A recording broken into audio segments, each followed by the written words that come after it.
you guys.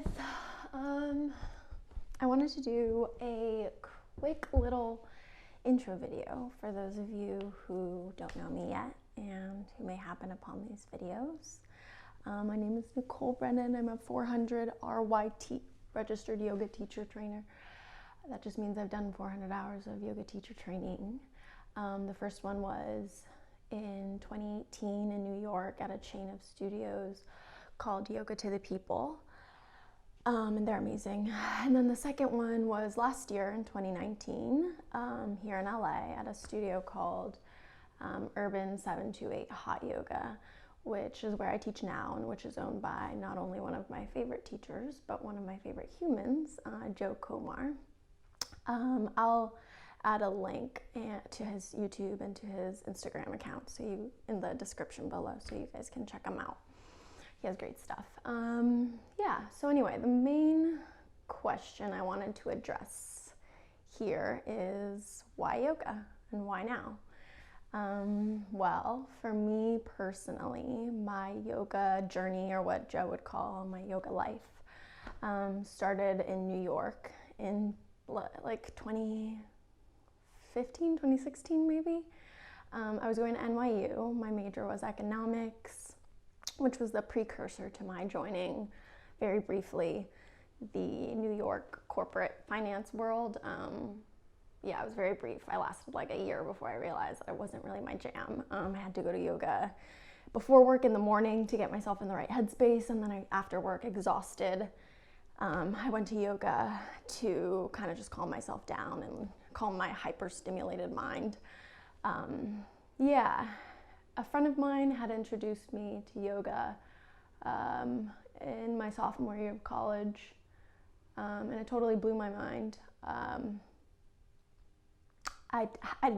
Until then, I didn't even have the awareness to realize that I was just a big bundle of nerves and pent-up energy and anxiety on three separate occasions in college. I had a friend literally call an ambulance for me because I thought I was dying. But on all three occasions, it ended up just being like a plain old simple anxiety attack. So yoga has really helped with that. The word yoga it comes from the Sanskrit root yuj, which means to unite. And that's really what happened for me before I tried yoga, and even a long time after I started yoga. And even now sometimes, all I was my mind, and all I could identify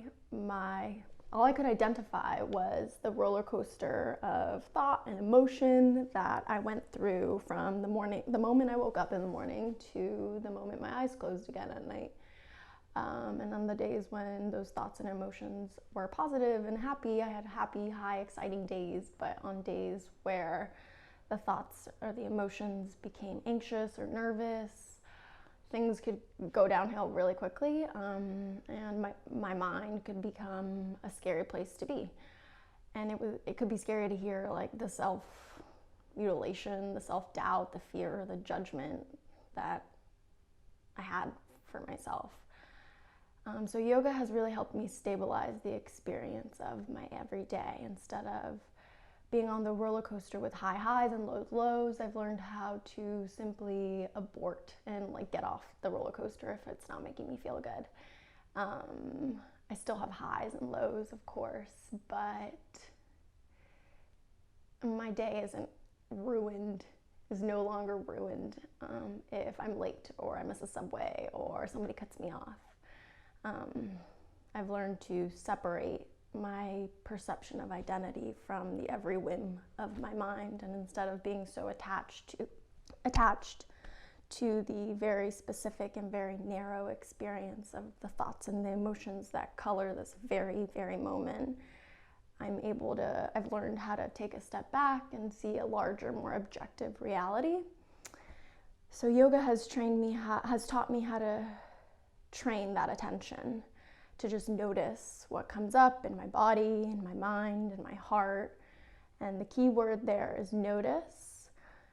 When we learn to just notice instead of When we learn to just notice, we begin the journey of dissolving our compulsive need to fix.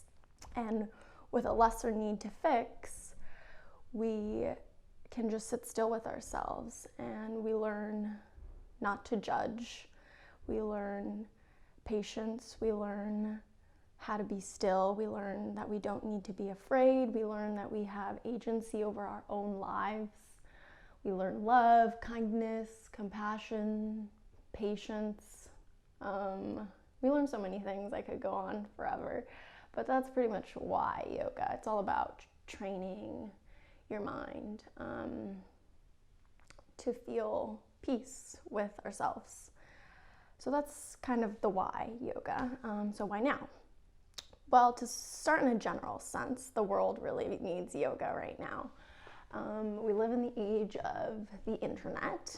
We're constantly connected, constantly distracted, constantly glued to a screen or several screens in front of us. And we very rarely, as a society, engage in activities or practices that cultivate mindfulness. As a society, we consume, we react, we expect gratification instantly. It would do us well to introduce some discipline and boundaries with our relationships to technology and everything we consume. So that kind of touches on why, as society as a whole, why yoga now. To be a little more specific to the situation we're in right now, this remarkable phenomenon of pandemic. Yet another reason we need yoga. People are stressed, people are worried, jobless, scared, and people need to feel like they have some control over their lives. And at the very least, people need to should feel some comfort and solace in moving their body, feeling their breath, feeling connected to the beauty of just being alive. So yeah, that is kind of why now. That ended up being a little long-winded, but I hope that some of that resonated with you, and that if it did, that you can join me for some of the classes I'll be offering. I'll probably be posting like 2 to 3 videos per week. Yeah, so join me, check out the links that I'll put in the description below. And thank you. I wish you all health, happiness, peace, joy. Namaste.